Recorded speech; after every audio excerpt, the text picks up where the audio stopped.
तो कक्षा 12 के एमपी बोर्ड के विद्यार्थियों, देखिए आज के पेपर के लिए बायोलॉजी के कुछ क्वेश्चन मैं आपको इस वीडियो में बताने जा रही हूँ। जो एमपी बोर्ड में आपके आज के पेपर के लिए वायरल हो रहे हैं वही क्वेश्चन मैं आपको इस वीडियो में बताऊंगी। यदि आपने अभी तक भी कुछ भी नहीं पढ़ा होगा बायोलॉजी के प्रश्न पत्र के लिए तो ये आप पढ़ के चले जाइए, आपको 50 से 60 नंबर आराम से आ जाएंगे। ठीक है, चलिए तो वीडियो को शुरू करते हैं और आज के प्रश्न पत्र के लिए सारे प्रश्नों को समझ लेते हैं।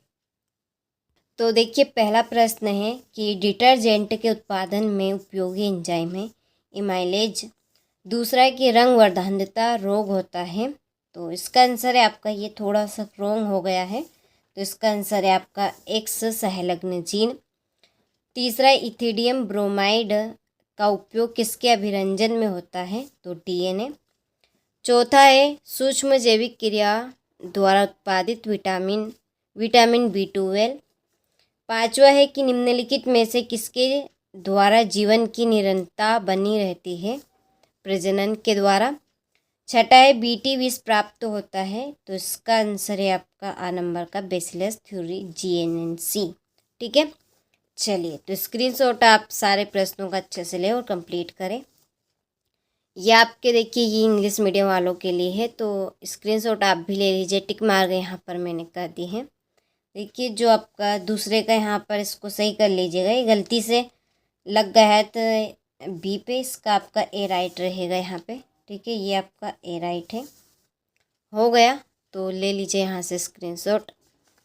चलिए इसके बाद में है क्वेश्चन नंबर 2 जिसमें है रिक्त स्थान की पूर्ति कीजिए। तो देखिए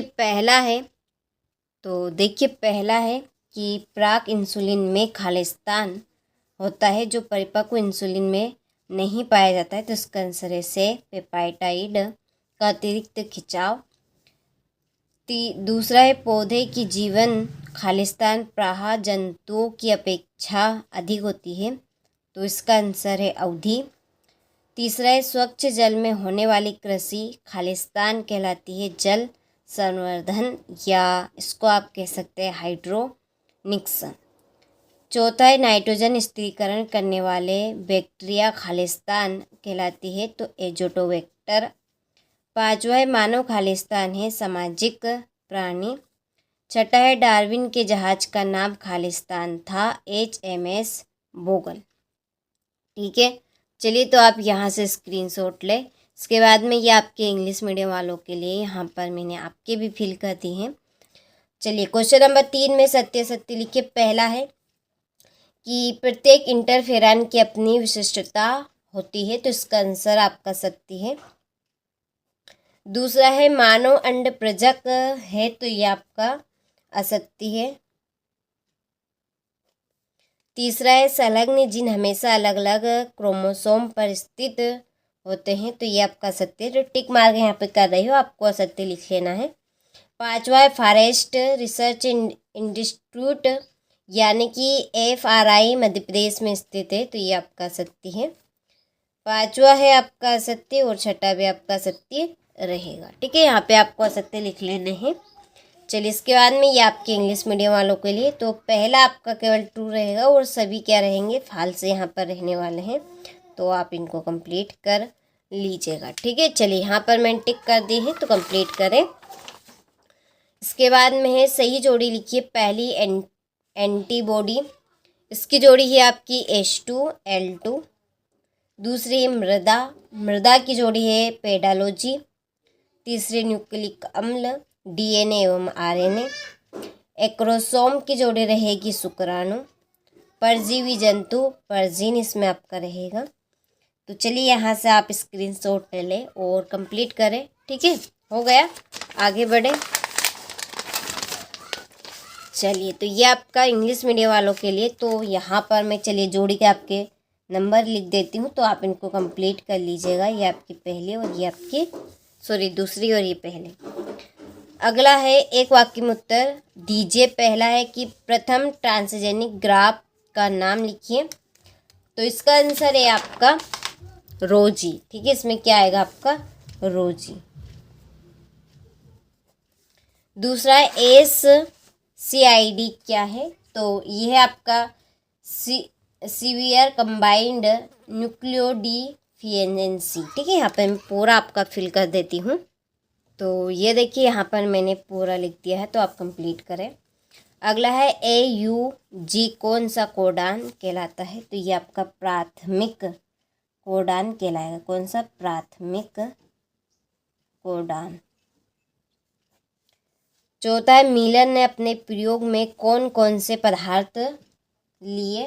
तो मिलर ने अपने प्रयोग में, चलिए इसका आंसर आपका यहाँ पर लिख देती हूँ, वहाँ पर जगह थोड़ी सी कम है। तो उन्होंने मीथेन को लिया था,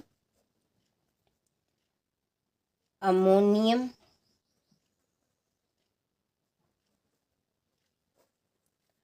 और हाइड्रोजन,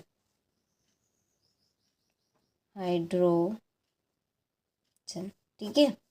चलिए पांचवा, एथेनॉल के बड़े पैमाने पर उत्पादन के लिए किस यीस्ट का प्रयोग किया जाता है? तो इसका आंसर है आपका बेकर्स यीस्ट। ठीक है, चलिए तो आप यहाँ से स्क्रीनशॉट ले और कंप्लीट करें। इसके बाद में ये आपके इंग्लिश मीडियम वालों के लिए यहाँ पर मैंने फिल कर दिए। तो चौथे का आंसर यहाँ पे मैंने लिख दिया है, ये आपका पांचवे का रहेगा। चलिए छठा प्रश्न है, एलर्जी क्या है? सातवां है, मनुष्य में उदर गुहा के बाहर वृषण क्यों स्थित होते हैं? तो 2 नंबर के ये आपके महत्वपूर्ण प्रश्न है। एक आदर्श गर्भनिरोधक के लिए आवश्यक विशेषताएं लिखिए। तो यहाँ से आप स्क्रीनशॉट ले और इन प्रश्नों की आंसर शीट के लिए आपको इसी वीडियो की डिस्क्रिप्शन में जाना है। वहाँ पर आपको एक कॉन्टेक्ट नंबर मिलेंगे, आप उन कॉन्टेक्ट नंबर पर कॉल करें, आपको पूरी जानकारी मिल जाएगी। और इस प्रश्न पत्र की पूरे सॉल्यूशन की PDF मिल जाएगी, तो आप ज़रूर कॉल कर लीजिएगा। ठीक है, यहाँ से ये आपका 14वां प्रश्न है। तो सारी आंसर शीट आपको इन प्रश्नों की मिल जाएगी। ठीक है, चलिए इसके बाद में है 15वां प्रश्न कि कीटों एवं रोगों के जैविक नियंत्रण के पीछे मुख्य उद्देश्य क्या है? 16वां प्रश्न है, निम्न को परिभाषित कीजिए, बायोवेक्टर और अनुप्रवाह संसाधन। 17वां है आपका कि जनसंख्या विस्फोट के सुझाए गए कारण क्या है?